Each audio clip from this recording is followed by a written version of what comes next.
ప్రభువైన యేసుక్రీస్తు నామమున మీ అందరికీ వందనాలు చెల్లిస్తూ ఉన్నా. బాగున్నారు కదా? మీ కొరకు కంటిన్యూగా ప్రార్థన చేస్తూ ఉన్నా. మీ క్షేమం కొరకై, దేవుని యొక్క కృప కొరకై సమయంలో మరొకసారి మనం ప్రార్థన చేసుకొని ముందుకు వెళ్దాం.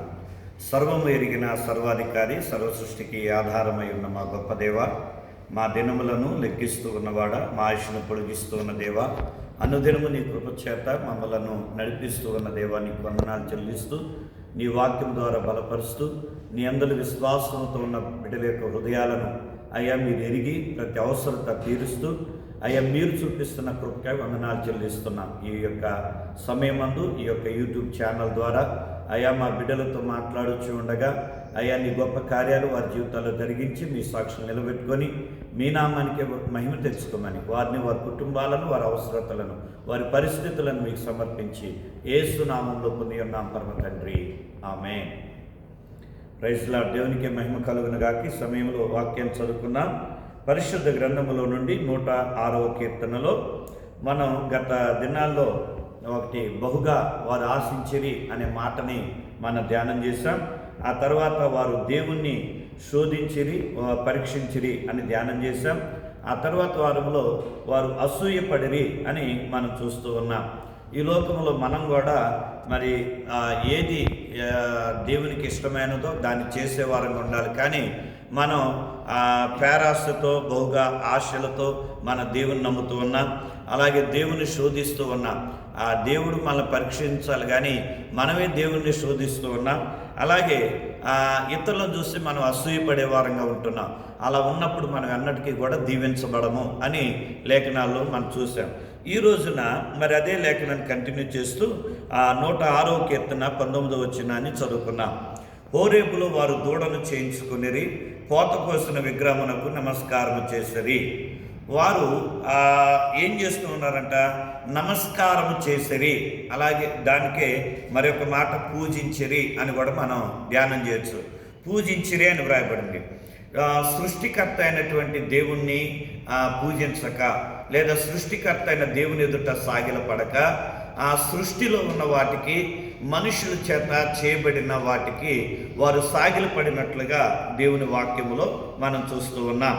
ప్రియమైనటువంటి దేవుని సంగమా, దేవుని వాక్యం చెబుతూ ఉన్నది.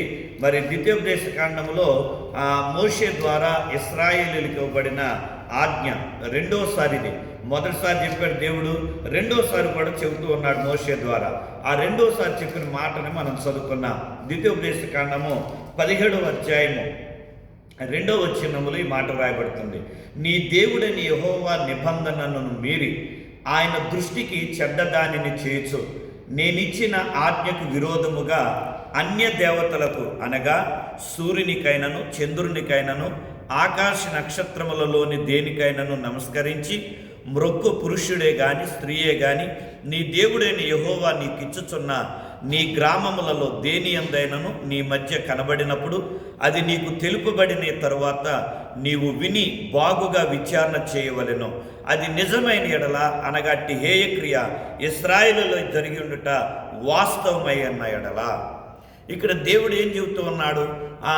తనని ఆరాధించకుండా, తన ఎదుట సాగిలపడకుండా, మరి సూర్యుడికైనా, చంద్రుడికైనా, ఆకాశ నక్షత్రాలలో దేనికైనా సరే వాటికి సాగిలపడినప్పుడు, లేదా మనుషుల ద్వారా చేయబడిన వాటికి సాగిలపడి నమస్కరించటం, అది మీ మధ్యలో జరిగితే, ఏ పురుషుడైనా, ఏ స్త్రీ అయినా, ఎవరైనా సరే అలా చేర్చినట్లయితే అది విచారణ చేసి దాని గురించి తెలుసుకొని అలాంటి హేయక్రియ మీ మధ్యలో నుండి తీసివేయాలి.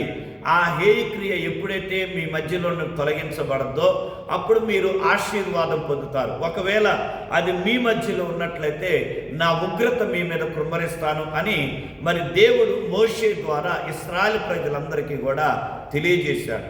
వారు ఈ విషయాన్ని వారు స్పష్టంగా విని మరి వారి తర్వాత ఏమన్నారంటే దాని ప్రకారం మేము జీవిస్తాము అని వారు ఆమెన్ అని కూడా పలికినటువంటి వారు. ఆ తర్వాత అధ్యాయాల్లో మనం అదే చూస్తాం. వారు ఆమెన్ అంటే అలాగు జరుగునుగాక, వారు ఒప్పుకున్నారు. దేవుడు ఏదైతే చెప్తాడో అది మేము చేస్తాము, ఒకవేళ చేయకపోతే ఆయన శాపం, ఆయన ఉగ్రత మా మీదకి వస్తుంది అని ఒప్పుకొని ఆమె నన్ను పలికినటువంటి ఇశ్రాయేలు ప్రజలు ఆ తర్వాత వారు ఏం చేశారంటే ఆ ఐగుప్తు దేశము నుండి వారు అరణ్యము నుండి వాగ్దాన దేశంలోకి వెళ్ళినప్పుడు వారితో వెళ్ళిన మిశ్రమ జనాంగంతో కలిసిపోయి వారు ఏ దేవుళ్ళనైతే ఆరాధిస్తూ ఉన్నారో ఆ దేవుళ్లను ఆరాధించడం ప్రారంభించి వారు దేవుని యొక్క ఉగ్రతకి గురయ్యారు. అందుకనే ఈ కీర్తనాకారు ద్వారా మరొకసారి తెలియజేయబోతున్న మాట ఏంటంటే, మీరు వేటికి నమస్కరింపకూడదో, వేటికి సాగిలపడకూడదో వాటికి మీరు సాగిలపడుతూ ఉన్నారు, మీరు నమస్కారం చేస్తూ ఉన్నారు కనుక అట్టి హేయమైనది మీలో నుండి తొలగించండి, అప్పుడు నేను దీవిస్తాను అని చెబుతూ ఉన్నాడు. ప్రియ దేవుని సంగమా, ఈ ఉదయకాల సమయంలో మరి చిన్న మాటని మీ ముందు తీసుకొస్తూ ఉన్నా. మన యొక్క కుటుంబంలో దేవునికి హేయమైనది ఏమున్నది? మన యొక్క హృదయంలో దేవునికి ఇష్టము లేనిది ఏమున్నది? అది ఏదైనా సరే దేవునికి అయిష్టమైనది మన యొక్క కుటుంబంలో కానీ మన జీవితంలో కానీ ఉన్నప్పుడు మనం ఎప్పుడు కూడా విజయాన్ని పొందలేం, మనం ఎప్పుడు కూడా అభివృద్ధి చెందలేం, మనం ఎప్పుడు కూడా ఆత్మీయంగా వర్ధిల్లలేం, మనం ఎప్పుడు కూడా ఉన్నతమైన స్థితిలోనికి మనం వెళ్ళలేం. ఆ హేయమైనది మనం తీసేసుకున్నప్పుడే అది ఉద్యోగం దేవుని కన్నా అధికమైన ప్రాధాన్యతనిచ్చే ఏదైనా కూడా మనకు అది విగ్రహంతో సమానమై ఉన్నది. మన పిల్లలు మనం దేవుని కన్నా ఎక్కువగా ప్రేమించిన, మన కుటుంబాన్ని దేవుని కన్నా ఎక్కువగా ప్రేమించిన, మన ఉద్యోగాన్ని, మన వ్యాపారాన్ని, మన యొక్క అందాన్ని లేదా మన శరీరాన్ని, మన ఆహారాన్ని, ఇలాగా నువ్వు దేవుణ్ణి ప్రక్కన పెట్టి దేవుని కన్నా అధికంగా నువ్వు దేనికి ప్రాధాన్యతనిస్తూ ఉన్నావో అది నీ జీవితంలో నువ్వు విగ్రహమై ఉన్నది. అలాంటి దానికి నువ్వు సాగిలపడుతూ, దాన్ని ప్రేమిస్తూ, దాన్ని ఇష్టపడుతూ ఉన్నట్లయితే నువ్వు ఎప్పటికీ కూడా సక్సెస్ కాలేవు, నువ్వు ఎప్పుడు కూడా దేవుని ఆశీర్వాదాన్ని పొందలేవు. దానిని విడిచిపెట్టినప్పుడే దేవుడు నిన్ను ఆశీర్వదిస్తాడు. అందుకనే నువ్వు దేవునికి ప్రాధాన్యతనివ్వకుండా, దేవునికి ఘనతనివ్వకుండా ఏ క్రియ, ఏ యొక్క వస్తువు లేదా ఏ యొక్క ప్రేమ నిన్ను అడ్డగిస్తుందో దాన్ని నువ్వు నీ జీవితంలో తొలగించుకున్నప్పుడు, నీ జీవితంలో నువ్వు సరిచేసుకున్నప్పుడు నీవు ఉన్నతమైన ఆశీర్వాదాన్ని పొందగలుగుతావు. అందుకని ఇక్కడ ఇశ్రాయేలు ద్వారా దేవుడు మనకు తెలియజేస్తూ ఉన్నాడు. 2వ రాజుల గ్రంథము 17వ అధ్యాయంలో కూడా ఒక వచనాన్ని మనం దీనికి అనుకూలంగా మనం చదువుకోవచ్చు. 2వ రాజులు 17వ అధ్యాయము 16వ వచనాన్ని మీ కొరకు చదువుతున్నా చూడండి. 2వ రాజులు 17వ అధ్యాయం 16వ వచనము.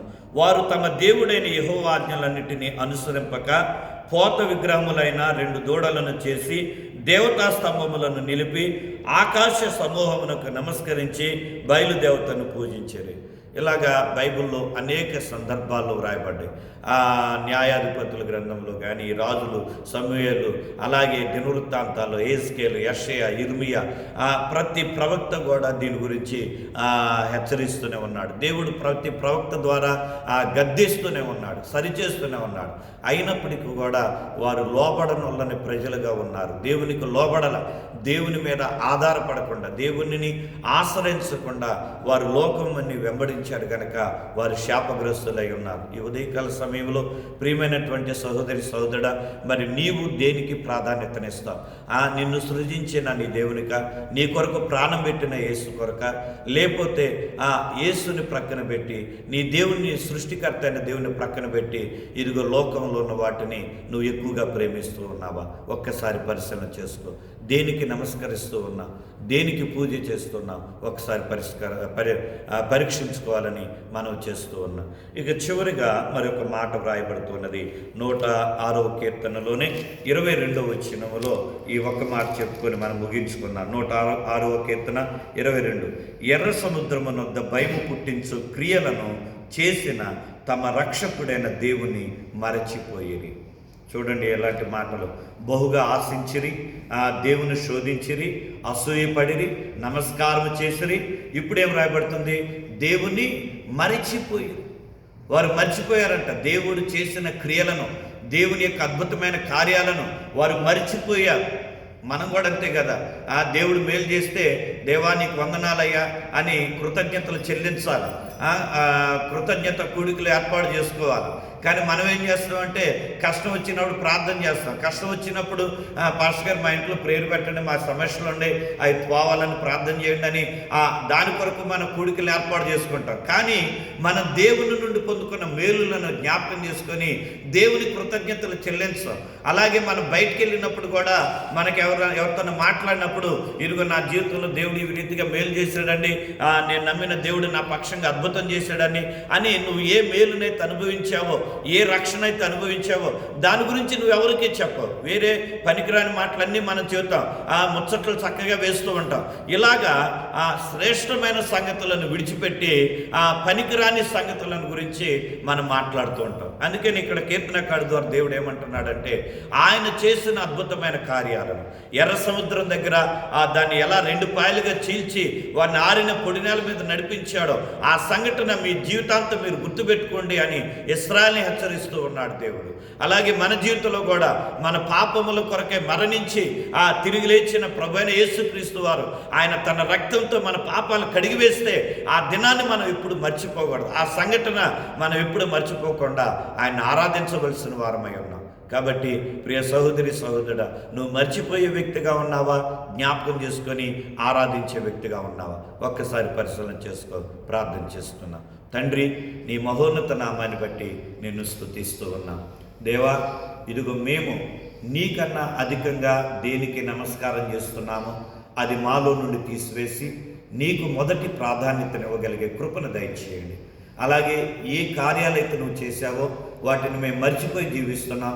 ఆ కార్యాలను మేము జ్ఞాపకం చేసుకొని నిత్యము నిన్ను గణపరిచే కృపను దయచేయమని, మహిమ ప్రభావాలు మీరు పొందుకోమని, ఇదిగో ఈ యొక్క వాక్యం ద్వారా ఏ బిడ్డలైతే నేను వింటూ ఉన్నారో వారిని దీవించి ఆశీర్వదించి, అయ్యా విదేశాల్లో ఉన్న మా బిడ్డలను, స్వదేశంలో ఆయా ప్రాంతాల్లో ఉన్న మా బిడ్డలపై నీ ఆశీర్వాద సమృద్ధిగా ఉంచి మీ సాక్షులు నిలబెట్టుకొని ఘనత ప్రభావాలు పొందుకోమని నజరేయుడైన యేసు నామములో విశ్వాసముతో ప్రార్థించి ఈ మనవులు అడిగి పొంది ఉన్నాను పరమ తండ్రి.